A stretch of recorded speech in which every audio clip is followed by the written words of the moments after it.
It's time to find our next team for the semifinals. Who will move on for their chance at the $1,000 grand prize? Will it be the Clippers of Yarmouth High School?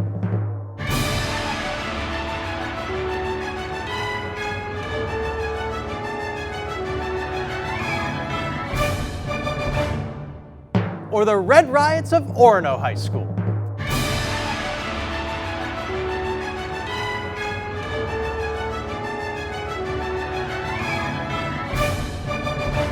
Find out next on High School Quiz Show, Maine.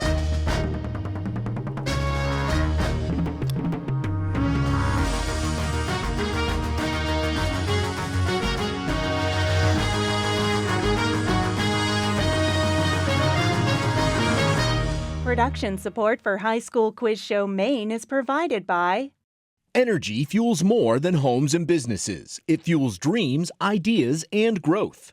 Unitil champions the critical thinkers and team players of tomorrow and is proud to support High School Quiz Show Maine, where learning takes center stage. It happens every day. Someone falls for a phishing scam. Cyber risk coverage from Safety Insurance is designed to help protect businesses from data breaches, ransomware, and other cyber attacks. Safety Insurance will help you manage life's storms, even the cyber kind. Since 1852, Bangor Savings Bank has been dedicated to keeping New Englanders at the heart of what they do. That means investing in communities they serve and supporting families and businesses. You matter more. and by viewers like you. Thank you. Welcome to High School Quiz Show Maine. I'm Todd Gutner. We're at quarterfinal number 3, and the matchup might look a bit familiar because this is a repeat of last year's final. In the Season 8 championship, Yarmouth wrapped up their third year on Quiz Show as the runners-up in an exciting game that ended in a tiebreaker. Orono took the crown in the amazing finale and became the Season 8 champion in only their second year on the show. Will Yarmouth get another shot at the title, or could Orono move on to become our first back-to-back champ? Let's get things started by meeting the teams. For Yarmouth, we have Sebastian, Kevin, Elise, and James, with alternate Chad, and they're coached by Sarah Wilson. And for Orono, we have Noah, Liam, Anthea, and Peter, with alternates Micah and Dom, and they're coached by Shauna Goodall and Troy Wagstaff. The competition has 4 rounds: the toss-up round, the head-to-head round, the category round, and the lightning round. We'll start with the toss-up round. All answers are worth 10 points, and this is the only round with no point deductions for wrong answers. Players must wait for me to complete the question, and if one team answers incorrectly, the other team will be given a chance to answer. I wish both of you good luck. I got a feeling this is going to be a great match. Let's get it started. A pride is a group of what kind of big cats that live and hunt together? Noah. Lions. That is correct. After serving 2 terms as President of the United States, who published his farewell address to the nation in September 1796? James. George Washington. George Washington. What brightly colored flower whose edible seeds can be pressed to make cooking oil is a symbol of Ukraine? Noah. The sunflower. The sunflower is right. Wallace Carothers, a chemist at DuPont, is known for inventing what synthetic polymer that was introduced in the 1930s as a substitute for silk in the manufacturing of women's stockings? Noah again. Nylon. Nylon, yes. Up next, we have a picture question. Take a look at the monitor. The first Continental Congress met in Carpenter's Hall in 1774 in which city that is now known as the birthplace of America? Kevin, Yarmouth? Philadelphia. Yes. Which Disney animated film from 2002 and its 2025 live-action reboot tells the story of a little girl in Hawaii who adopts a lost creature that landed on Earth from outer space? Anthea. Lilo and Stitch. That is correct. Although it was fought on Breed's Hill, north of Boston in June 1775, the first battle of the Revolutionary War is named for which other hill that's located nearby? Elise. Bunker Hill. Bunker Hill is the right answer. On August 9th, 2025, in a game between the Miami Marlins and the Atlanta Braves, Jen Powell became the first woman in history to do what job in a Major League Baseball game? Noah. Umpire. Umpire, yes. From the Latin for agree, what adjective describes 2 angles with the same measure, like the base angles in an isosceles triangle? Elise? Complementary. That's incorrect. Orono, you want to give it a shot? Go ahead, Liam. Congruent. Congruent is the right answer. All right, up next we have a video question. Please take a look at the monitor. Hi, Nicola Grisco, local host of All Things Considered and news reporter on Maine Public Radio. And here's my question for you. What is the name of the wooden pole that colonial-era patriots would erect to display flags, banners, or signs as a form of symbolic speech against British rule? Sebastian, Yarmouth. Liberty pole. That is the right answer. Next question. A nocturnal animal is active mainly at night. What corresponding word describes an animal that is active mainly during the day? Peter. Diurnal. Diurnal is correct. The Alps mountain range is in Europe. The Southern Alps mountain range is on South Island in what country? Answer is New Zealand. The laws of orbits, areas, and periods are the 3 laws of planetary motion attributed to what 16th century German astronomer? Elise? Kepler. Kepler's right. According to Emoji Tracker, which of the following is the most commonly used emoji across major social media platforms worldwide? Crying face emoji, fire emoji, or heart emoji? James. Heart emoji. Heart emoji is the right answer. All right, our first math question. It is coming right now. On a map, if 1/4 inch represents 60 miles, how many miles does 2 3/4 inches represent?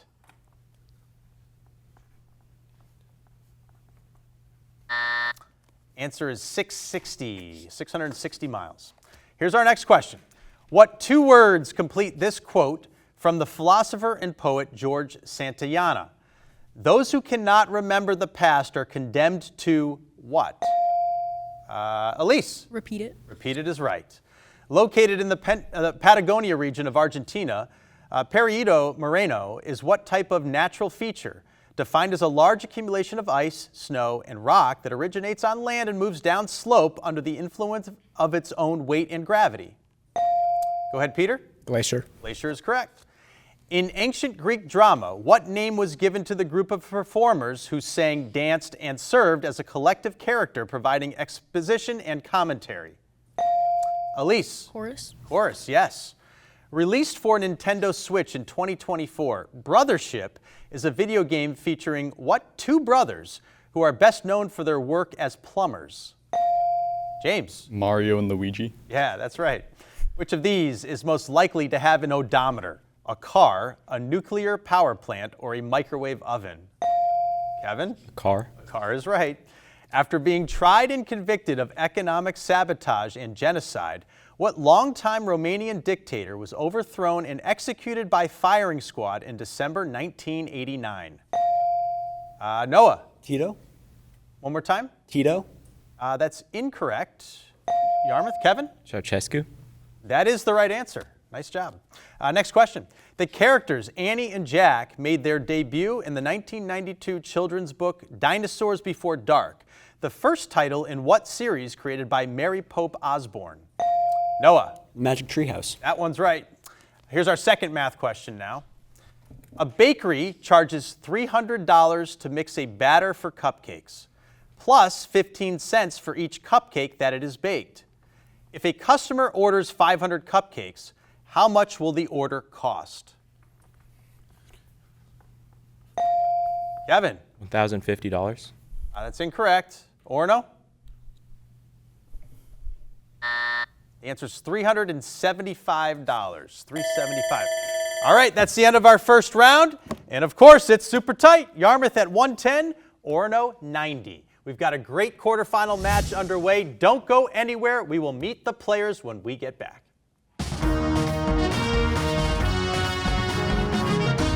Before we go to the head-to-head round, we like to pause and get to know our players with a slightly off-the-wall question, and it is, if you could create your own novel, television show, or movie, what genre would you like to base it in and why? Sebastian?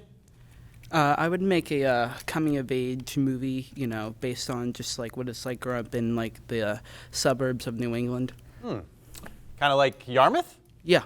All right. Would it be what type of movie? Would it be a fun one, a scary one? Kind of a mix of both. Just like the pitfalls of growing up. It's not like a one-sided thing. All right. Kevin, your turn. I think I would like to make some sort of Western. Just those movies with like wide open areas and big skies. Those are always cool. Yeah, like tumbleweed all over the place. Oh, yeah. Lots of gunfights. Oh, yeah. Elise, your turn. I'd probably have to go with like a historical drama because I love the show Bridgerton, so something All along right. those lines. Would it be like European history kind of thing? Yeah. All right. Thanks, Elise. James. I think I'd make a science fiction movie because I would want to film it in space. In space. Yeah. That would be First of its kind. Exactly, right? You'd be cutting edge stuff there. All right. Thanks, James. Let's head over to Orono. Noah? I'd like to direct and put together a soundtrack for a heist movie. A heist movie? Yeah, set like mid-1980s. Like an art heist type thing? Or money. They're not all money. You just want money. They're not nice guys. The characters aren't good people. Okay. All right. Thanks, Noah. Liam. You know, Todd, I think that my story would be tragedy, the likes of, those told in ancient Greek society, because I am a hopeless romantic stuck in a world where love has been forgotten.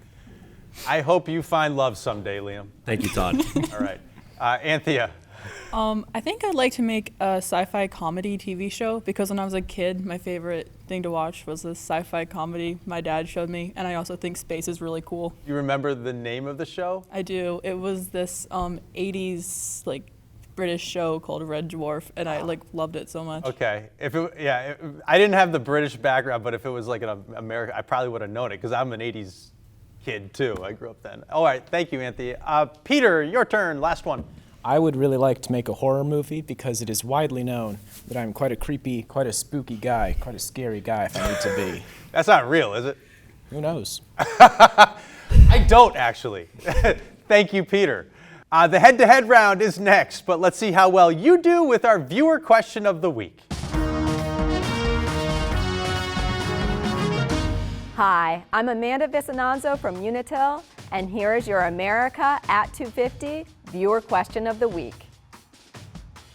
Before it was first recognized as a state in 1820, what was the official government designation of the area called Maine? The answer is the District of Maine. From 1622 to October 24th, 1780, it was called the Province of Maine and was part of the Province of Massachusetts.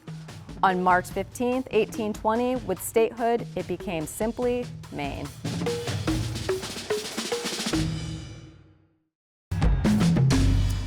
It's time for the head-to-head round. Players alternate facing off one-on-one here at the desk. Correct answers are worth 10 points. Incorrect answers will cost you 10 points. There are 90 seconds on our clock. Players ready? Here we go.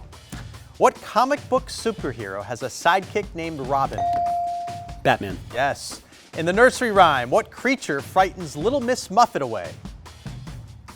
A spider. The NFL team in Jacksonville is named for what? Jaguars. Jaguars. Which southern U.S. state has the postal abbreviation AL? Alabama. Yes. The smallest bones in the human body are located? Ear. Ear is right. How is 1/5 expressed as a percentage? 20. 20, yes. In 1971, astronaut Alan Shepard demonstrated what sport on the moon? Golf. Golf. Which U.S. state is home to Grand Teton National Park? Wyoming. Wyoming is right. Warsaw is the capital of which? Poland. Yes, it is. What is the last name of Ebenezer, the main character? Scrooge. Scrooge is correct. Because of the algae that they eat. Adult flamingos? Pink. Pink is correct. What Russian author wrote the novel War and Peace? Tolstoy. Tolstoy, yes. The Pampas are a grassland biome on which continent? Africa? Incorrect. South America.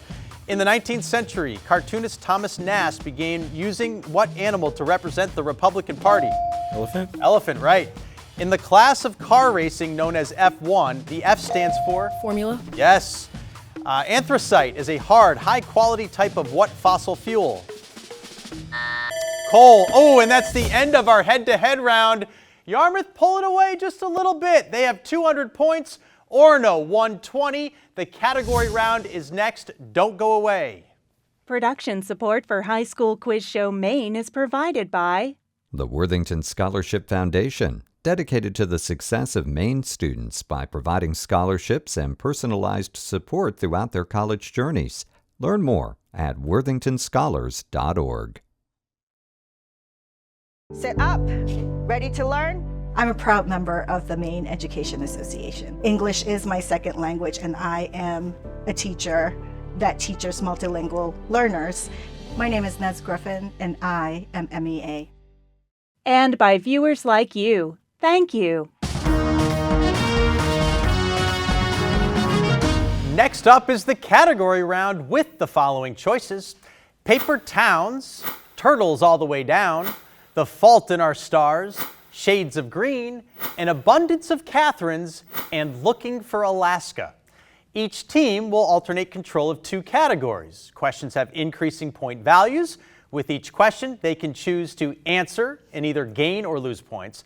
They can skip it and neither gain nor lose points. Or once per category, they can toss and force the other team to answer.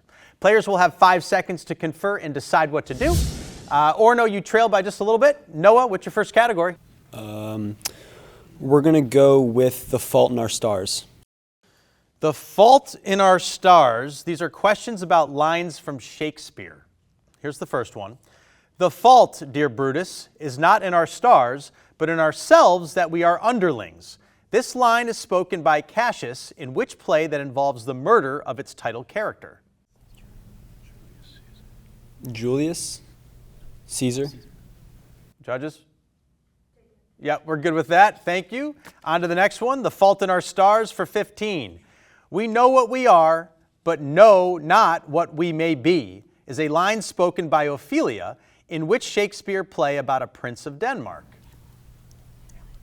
Hamlet. Hamlet is correct. The Fault in Our Stars for 20. Lord, what fools these mortals be, is a line spoken by what mischievous character in A Midsummer Night's Dream? Skip. You want to skip that one? The answer is Puck. Puck's the answer. The Fault in Our Stars for 25. What's past is prologue, meaning the things that happened before will affect what happens in the future, is a line from what Shakespeare play whose title refers to a violent storm? The Tempest. The Tempest is correct. Here's the last one in The Fault in Our Stars. This is for 30. Now is the winter of our discontent made glorious summer by this son of York, is the first line of which historical play about the English king who died at the Battle of Bosworth Field in 1485?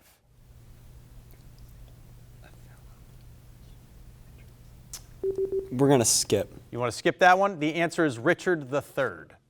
All right, that's the end of that category. We go over to Yarmouth. Elise, what's your first category going to be? We'll go with Shades of Green. Shades of Green. All of your answers will contain names of different shades of green. Here's the first question. A certain shade of green is named for what agricultural commodity that is the primary ingredient in guacamole? Avocado. Avocado. Avocado, yes. Shades of green, 15. In the 1870s, a dentist named Washington Sheffield invented a toothpaste flavored with what plant whose name is associated with a light shade of green? Spearmint or mint? Mint. Mint is correct, yes. Shades of green for 20.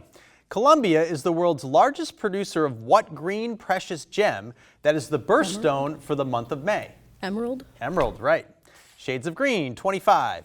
The United States, Turkey, and Iran are the world's largest producers of what tree nuts whose shells are white and whose meat is a distinctive shade of green? Pistachio. Yes, that is right. Shades of green for 30, the last one. Fiddleheads are young shoots of what non-flowering vascular plant that reproduce via spores on their leaves? Is it garlic? Garlic? Ooh, garlic's incorrect. It's actually fern. Fern is the right answer.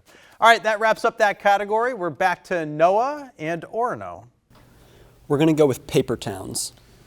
Paper Towns. All questions in this category are about city newspapers. Here's the first one.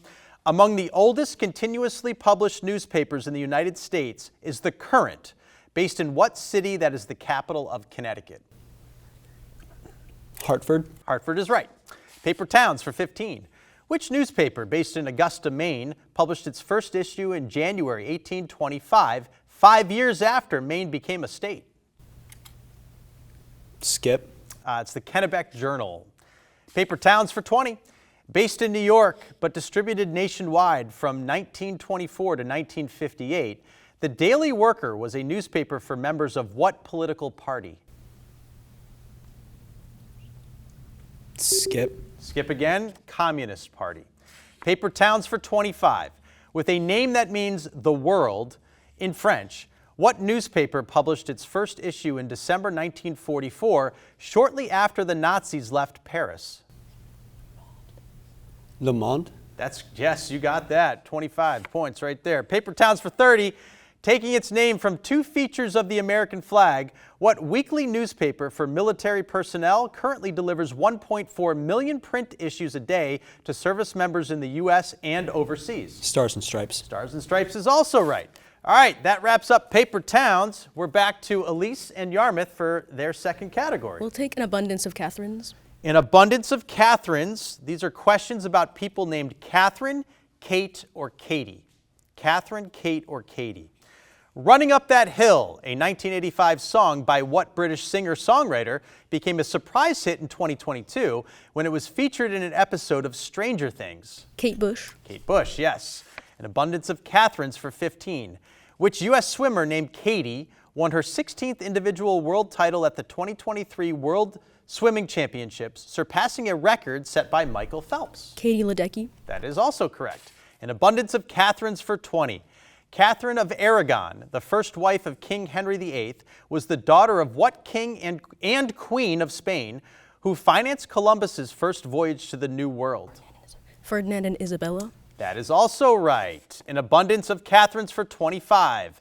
Mathematician Katherine Johnson worked for NASA and provided calculations that were essential to the success of which space program that sent John Glenn to orbit the Earth in 1962? Is there a number to that? What do you think? You We'll want to skip that? Yeah. The answer is Mercury. Kevin, I heard it. It's okay. An abundance of Catherines for 30. Here's the last one.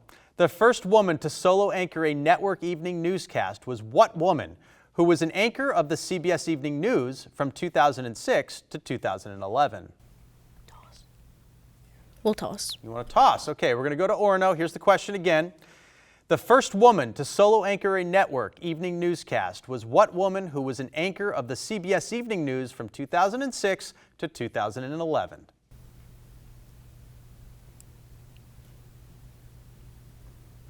Noah?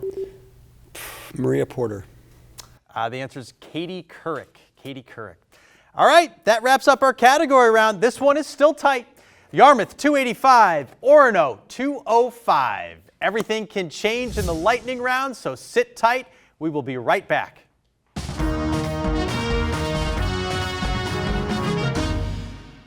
Okay, we're heading into the final 90 seconds of gameplay. It's our lightning round. Players, you do not have to wait for me to finish the question. You can buzz in at any time, but do not answer until I call your name. You get 20 points for each correct answer. An incorrect answer will cost you 20. The other team does not get the chance to answer. Our clock is set. Good luck. Here we go. The classic sitcom Cheers is set in what city? Noah. Boston. Yes. A unicycle has how many wheels? Elise. 1. Yes. A rhyming political slogan from colonial American was no taxation without... Sebastian. Representation. Right. HZ is the abbreviation for what unit of, Kevin? Hertz. Hertz. The national flag of Japan is a white background with, Elise. Red circle. Yes. Les Paul is known for inventing, go ahead, Sebastian. The electric guitar. Yes. What hero of Greek mythology slew the Minotaur? Noah. Theseus. Yes. What French term meaning stroke of state refers to a sudden, Elise? Coup d'etat. Yes. In the study of a sleep pattern, the abbreviation REM, Noah? Rapid eye movement. Yes. What dynasty ruled China from 1368 to 1644? Ming. Of the 4 track and field throwing events, which event includes throwing a long metal spear? Noah. Javelin. Yes. In Maine, the spring equinox takes place around the 21st day of which month? It's March. The ampersand is a symbol used as a substitute. Noah. And? Yes. Operation Just Cause was the code name for the U.S. invasion of what Central American country in December? Noah. One more time. Grenada. No.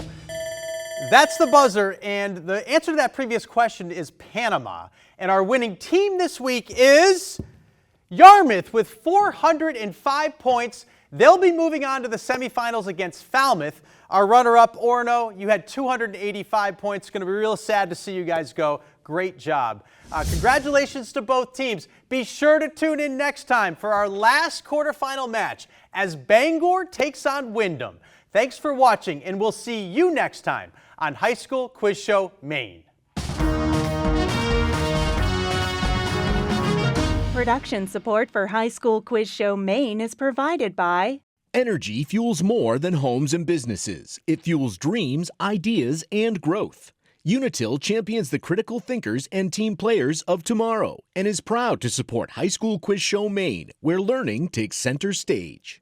Welcome to another edition of New England Survivalists, the game we all get to play. Prepare to win. You can ask an independent agent about safety insurance and learn more at the Resource Center at safetyinsurance.com. Since 1852, Bangor Savings Bank has been dedicated to keeping New Englanders at the heart of what they do.